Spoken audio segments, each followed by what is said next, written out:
नमस्कार साथियों, मैं अविनाश दास आप सबको हार्दिक स्वागत करता हूं। दोस्तों, यह रेशनल कबीर यूट्यूब चैनल खुद को और समाज को तर्कशील वैज्ञानिक सोच वाला बनाने के लिए क्रिएट किया गया है। इसका उद्देश्य कतई यह नहीं है कि किसी का दिल दुखाया जाए। दिल उसी का दुखता है दोस्तों जो गलत चीज़ों को अपनी चीज़ समझता है। मैं मानता हूँ कि जो मनुस्मृति किताब अभी मेरे हाथ में है, यह किसी ज़माने की किताब है, आज की किताब नहीं है। और इसका जो लेखक है वो कब के मर मिट कर के मिट्टी में मिल चुका होगा। यह उस तरह से उसको फॉलो करने वाले जो लोग थे वो भी मरकर मिट्टी में मिल चुके, राजे रजवाड़े, पंडित पुरोहित, उनमें से कोई आज हमारे साथ नहीं है। तो साथियों, फिर इसकी प्रासंगिकता क्या है? प्रासंगिकता ये है दोस्तों, रस्सी जल जाती है उसकी ऐंठन नहीं जाती, एक कहावत है। कुछ लोगों को लगता है कि ये मनुस्मृति हमारी किताब है और इसमें लिखी बातें सही हैं। अविनाश दास या इस प्रकार के लोग उसका गलत अर्थ करके बताते हैं और जो है हमें इसका विरोध करना चाहिए। और गाली गलौज का भी उपयोग करते हैं कमेंट में। साथियों, लगता है कि यही लोग मनुस्मृति लिखे थे। मैं मानता हूं कि मनुस्मृति से हमारा कुछ नहीं बिगड़ता, आज वो लागू नहीं है, लेकिन हमारे दिलो दिमाग में लागू है। आज हम फॉलो कर रहे हैं। इस कारण से मैं पढ़कर सुनाता हूँ। यह समझ में आए, अतीत में कुछ गलतियाँ हुई थी तो हुई थी, उसको हमें ढोना नहीं है। अतीत में कुछ अच्छाइयाँ थी, उसको हमें ढोना है। मेरा सिर्फ इतना ही उद्देश्य है। और साथियों, जो किताब मैं लेकर बैठा हूँ कुल्लूक भट्ट का भाष्य है और सभी विद्वान लोग कुल्लूक भट्ट के भाष्य को प्रमाणिक मानते हैं। और हिंदी में अर्थ करने वाला प्रोफेसर गणेश दत्त पाठक, वो भी ब्राह्मण ही हैं। मैं अपने द्वारा कुछ भी अर्थ नहीं करता, जैसा लिखा है वैसा पढ़ करके आपके सामने प्रस्तुत करता हूँ। कहीं पर ज़्यादा अमानवीय लगता है तो थोड़ी सी समीक्षा जरूर करता हूँ, क्योंकि मैं जिंदा हूँ। साथियों, जनता के भलाई के लिए मैं काम कर रहा हूँ। अब कुछ लोग अपनी बुराई समझ करके जो मुझे अटैक करते हैं, ये बिल्कुल भी ना तो संवैधानिक है, ना तो नैतिक है और ना तो धार्मिक और आध्यात्मिक है। हाँ, यदि यही धार्मिक और आध्यात्मिक है कि मुझ पर अटैक करना ही धार्मिक है और आध्यात्मिक है, तो इसका मतलब तो यही है कि यही आपका धर्म है, हिंसा ही आपका धर्म है। और अगर आप मानते हैं कि हमारा धर्म हिंसा नहीं है, तो मैं निवेदन करता हूँ, किसी को कोई बात अच्छी न लगे तो शालीनतापूर्वक जवाब लिखें। और यही जो है मनुष्य होने का परिचय। तो दोस्तों, मनुस्मृति को हम पीछे पढ़ आए थे कि जो कर्मचारी घूस लेता है, मन को कानून है उनके, मैं पहले भी बता चुका हूं, उनके सारे आर्टिकल्स के खिलाफ हम नहीं हैं। बहुत सारे आर्टिकल्स चल जाने होंगे, आज भी अगर उनको चलाया जाए तो चला जा सकता है, और चल ही रहा है। अच्छी चीजें संविधान में आ गई हैं, अपने संविधान। तो जो घूस लेता है उसके लिए कहा गया था राजा उसको दरिद्र बना दे, उसका सर्वस्व छीन ले। और जो है छल से शासन करने वाले जो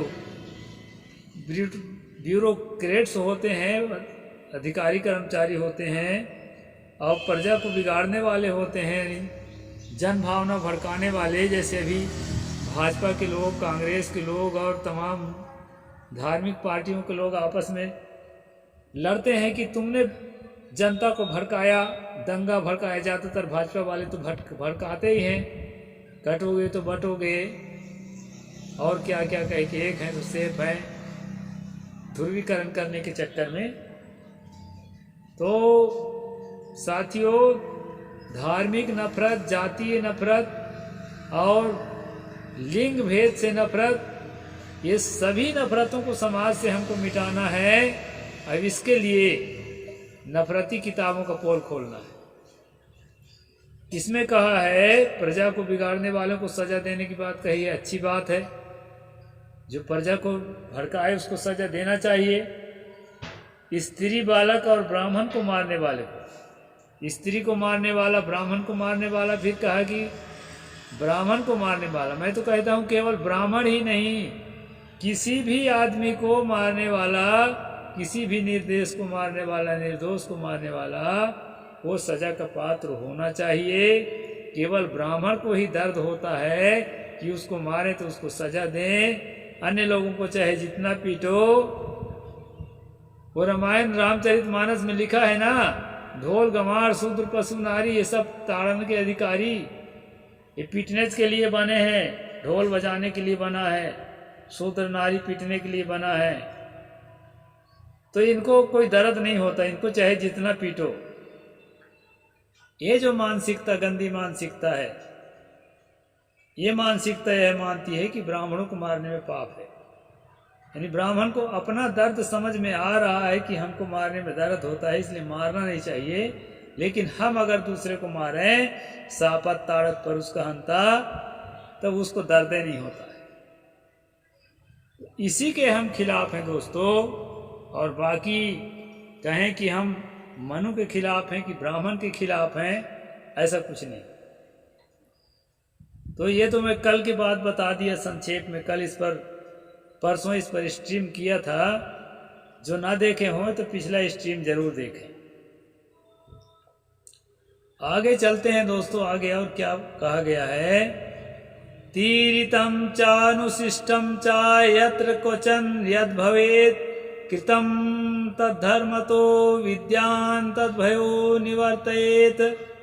ये 233 नंबर श्लोक, 9वां अध्याय मनुस्मृति।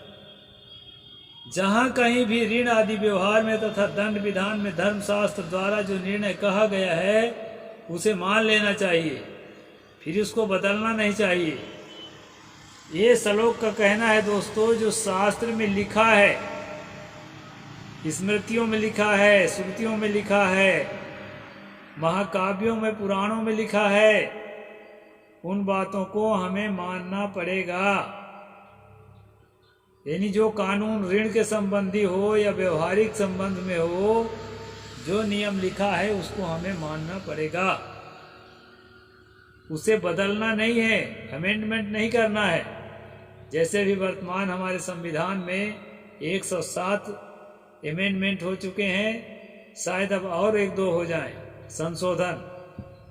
शास्त्र वचन में संशोधन की कोई गुंजाइश नहीं है, मनु कहते हैं। तो इस प्रकार से जो बात है दोस्तों, देश काल के अनुसार, परिस्थिति के अनुसार नियम कानून में बदलाव लाना पड़ता है। इसलिए भारतीय संविधान में बदलाव की गुंजाइश दी गई है और कई आर्टिकल आज तक बदले जा चुके हैं और भी समय से बदलते रहेंगे। सतगुरु कबीर साहिब ने कहा, जस देखो तस करहु विचारा, दादा देखो बिन सनहारा। सारी परिस्थितियां भी नष्ट हो रही है, सारे कम्युनिटीज के नियम कानून भी नष्ट हो रहे हैं, परिस्थितियां बदलती चली जा रही है। इसलिए समय को देख करके, परिस्थिति को देख करके अपडेट होते रहो। ये सतगुरु ने कहा था। यही भारतीय संविधान जो है अपडेट होता रहता है। यहाँ मनु ने अपडेट को गलत माना है दोस्तों। और कृष्ण ने भी गीता में, हे अर्जुन तेरे लिए तो शास्त्र ही प्रमाण है, शास्त्र में जैसा लिखा है वैसा ही तुम्हें आचरण व्यवहार करना है, उसमें किसी प्रकार का बदलाव करने का तुमको हक नहीं। साथियों, मैं यही कहना चाहता हूँ कि अपडेट होने की जरूरत है। जो लोग कट्टर शास्त्रवादी हैं, बृहदारण्यक उपनिषद कहता है दुहत्यु पांडित्यम गृहतंत्र में वेदे नाधिकारात, महिलाओं का हक केवल गृहतंत्र में है, वही उनका पांडित्य है, वही उनका विद्वता है, उनको पढ़ने में हक नहीं है। लेकिन ऐसा रट्टा लगाने वाले, वेद को सही मानने वाले अपनी बेटी को, अपने बहू को पढ़ी लिखी चाहते हैं, अपनी बेटियों को पढ़ने भी भेजते हैं। ये शास्त्र का रोना केवल आपके लिए रोते हैं कि आप अपने बच्चों को ना पढ़ाएं। तो साथियों, अपडेट तो सब होते हैं, आपको अपडेट नहीं होने देना चाहिए। इस बात को समझें। और ये कौन लोग हैं, इनको पहचाना जाए। ये वही लोग हैं जो पूर्व काल के भी गलत बात को सही साबित करने के लिए जिद पर अड़े हुए। आप जान जाइए कौन लोग। मैं जाति के हिसाब से नहीं कहता हूं, जाति के हिसाब से भी कुछ लोग ऐसे हैं जो समझने लगे हैं कि पहले जमाने में जो गलत था, जो कानून नहीं मानने लायक है, आज के युग के अनुरूप नहीं है, उसको जो है हम नहीं स्वीकार करेंगे। ऐसे लोग प्रशंसा के पात्र हैं। आगे कहते हैं दोस्तों, अमात्याः प्रांग विवाको वा यत् कुर्यु कार्यमन्यथा तथा स्वयं निपति कुर्यात् सान शास्त्रम चा दंडेत। मंत्रीगण और न्यायकर्ता जो उल्टा कार्य करें उसे राजा अपना ही करे और उन्हें राजा 1000 पर्ण का दंड दे। ठीक है, यदि मनोमानी तौर से संविधान में लिखा हुआ आर्टिकल के विपरीत अगर कोई काम कर रहा है तो उसको राजा स्वयं कर ले, लेकिन संविधान में भी ठीक ठाक लिखा हो तब। मनु के संविधान में बहुत चीज़ें ठीक नहीं है, मैं सुना ही चुका हूँ और सुनाए जा रहा हूँ। तो जो ठीक नहीं है उसको ठीक भी करना है। यहाँ पर जो है ठीक करने का आदेश नहीं है, उसको ज्यों का त्यों पालन करना है। और यदि कोई न्यायाधीश, यदि कोई मंत्री उसका पालन नहीं करता है तो राजा स्वयं उस काम को करे और उस पालन नहीं करने वाले अधिकारी को 1000 रुपये का जुर्माना करे। मैं रुपये इसलिए कहता हूँ, इसमें पढ़ लिखा है, पढ़ कितने रुपए का उसका मान होता है ये मुझे नहीं मालूम। और जिनको मालूम हो तो लिख के जरूर कमेंट में बताएं, मैं जिद्दी नहीं हूँ, स्वीकार कर लूँगा। ब्रह्मा चा सुरापश्चा स्तेयी चा गुरुपत तल्प गहा एते सर्वे पृथज्ञो महापातकी नरा। ब्राह्मण को मारने वाला ब्रह्मघाती, मदिरा पीने वाला, चोर और गुरु पत्नी के साथ संभोग करने वाला, ये मनुष्य महापातकी हैं, बहुत बड़े पापी हैं ये लोग। मनु कहते हैं कौन कौन? ब्राह्मण को मारने वाला, दारू पीने वाला, चोर और गुरु पत्नी के साथ जो है दुष्कर्म करने वाला। ये ब्राह्मण को बहुत प्यारा मानता है मनु, और चीज को छोड़े तो छोड़े लेकिन ब्राह्मण के प्रति हमदर्दी को नहीं छोड़ता। मैं पहले ही पिछले श्लोक में कह दिया हूँ कि किसी को भी मारते हो तो पाप है, गलत है। किसी को मारना नहीं है, किसी को सताना नहीं है, किसी को गाली देना नहीं है, किसी का दिल दुखाना नहीं है, वो गैर कानूनी है। धारा 109, धारा 307, 16 इत्यादि बहुत सारे आर्टिकल्स हैं जो इस प्रकार हरकतों के लिए जो है आपको दोषी ठहराया जाएगा। इसलिए इस प्रकार नहीं करना है दोस्तों। यहाँ पर मनु के कानून ठीक है, एक बात को छोड़कर। यहाँ जहाँ ब्राह्मण की बात कही है, इस बात को हम नहीं मानते। किसी भी जाति को नहीं मारना चाहिए, इस बात को हम मानते हैं। चतुर्णामपि चैतेषां प्रायश्चित कुर्वतां शारीरं धन संयुक्तं दंडम धर्मं प्रकल्पयेत। गुरु तल्पे भगः कार्यः सुरापाने सुराध्वजः स्तेयो च स्पदं कार्यं ब्रह्महण्य सिराः पुमान्। ये दोनों श्लोकों को एक साथ इसलिए पढ़ा हूं दोस्तों, ये भयंकर ही श्लोक हैं। शायद आप कभी सुने नहीं होंगे इस प्रकार का भी दंड होता होगा। ये भयंकर दंड है दोस्तों। पापी से पापी को भी ऐसा दंड ना मिले, इसमें बदलाव होना चाहिए। ऐसा किसी ने नहीं लिखा है, लेकिन मैं कहता हूँ ये बहुत गलत है। यहाँ कहा है ब्राह्मण को मारने वाला, मद पीने वाला, चोरी करने वाला और गुरु पत्नी के साथ गमन करने वाला, ये मनुष्य महापातकी होते हैं। मैं भी कहता हूँ कि अगर ऐसा कुछ करता है तो वह महापातकी है। लेकिन मैं एक बात फिर दोहराता हूँ, केवल ब्राह्मण को नहीं, किसी भी आदमी को मारने वाला है तो महापातकी है। आगे कहते हैं उन चारों को क्या सजा देना है, वो सजा बता रहे हैं दोस्तों। उपर्युक्त चारों मनुष्य यदि प्रायश्चित न करें तो शारीरिक और आर्थिक धर्म संबंधी दंड देना चाहिए। और कैसा दंड देना चाहिए बताते हैं। गुरु के स्त्री के साथ संभोग करने वाले के ललाट पर, यहाँ पर भाग का मतलब स्त्री की योनि का आकार ऐसे लोहा को गर्म करके यहाँ पर बनाना है। स्त्री के गुप्त इंद्रिय का जो नमूना है, यहाँ लोहा गर्म करके ऐसा बनाना है। अगर वो गुरु पत्नी के साथ संभोग करता है तो। और दारू पिया है तो मदिरा के पात्र का, दारू के कप जो है यहाँ पर लोहा गर्म करके और अच्छी तरह से बांध के यहाँ बना देना है। और चोर है तो कुत्ते के पंजा का निशान यहाँ बनाना है। और अगर ब्राह्मण को मारा है तो बिना सिर के पुरुष का आकार, मतलब एक मनुष्य जिसका सिर नहीं है, ऐसा लोहे के तपे हुए लोहे से बनाना है आकार। एक मनुष्य का फोटो यहाँ बना देना है ताकि ये पता चले कि इसने ब्राह्मण को मारा है। तो इस तरह से दोस्तों ये सजा बहुत ही भयंकर है और गलत किया है, सजा तो मिलना चाहिए। लेकिन सजा भी इस तरह से, यहाँ तो कहा है पूर्वोक्त पातकियों का भोजन न कराए, उनको खाने को मत दो, उनका यज्ञ न कराए, उनको न पढ़ावे। अगर पढ़ने वाली जातियों के हैं, सब जाति को तो पढ़ने कोई से भी हक नहीं है, लेकिन जिनको हक है, अगर उस जाति के भी हैं इस तरह के पाप करे हैं तो उनको पढ़ने का अधिकार नहीं है। उनसे विवाह आदि संबंध भी न करें। ये सभी धर्मों से बहिष्कृत होकर पृथ्वी पर दीन होकर घूमा करें,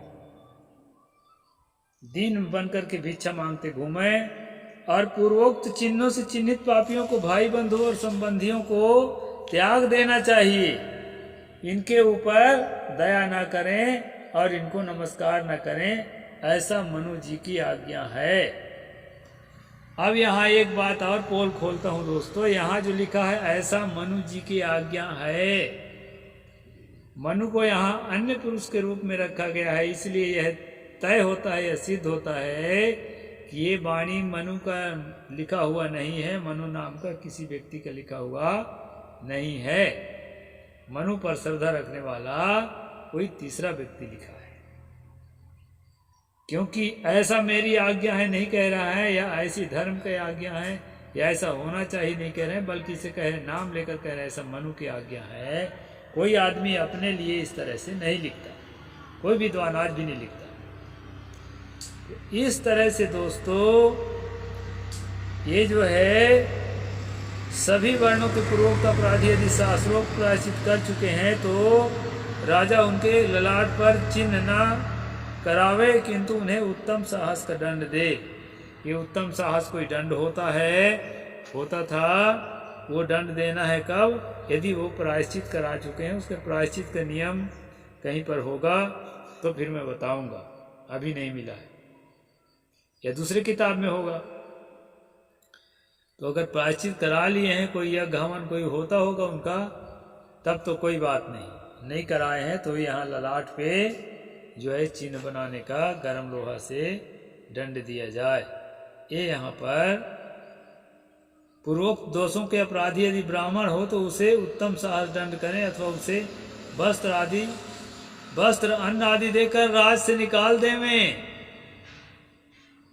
अगर ब्राह्मण जाति का इस प्रकार अपराध किया है जिसमें हम दूसरे जाति को यहाँ ललाट बना रहे हैं, ये ललाट पे चिन्ह बना रहे हैं लोहा गर्म करके, तो उसके जगह अगर ब्राह्मण जाति का है तो क्या कहते हैं कि उसको अन्न दे करके और वस्त्र दे करके, निदान कुछ दे करके और देश से निकाल दें, उसके लिए बस इतना ही सजा है, उसके ललाट पे चिन्ह ना बने। इस प्रकार का जो कानून है दोस्तों, वो मैंने आप लोगों को बता दिया, और आगे का कानून मैं कल बताऊंगा।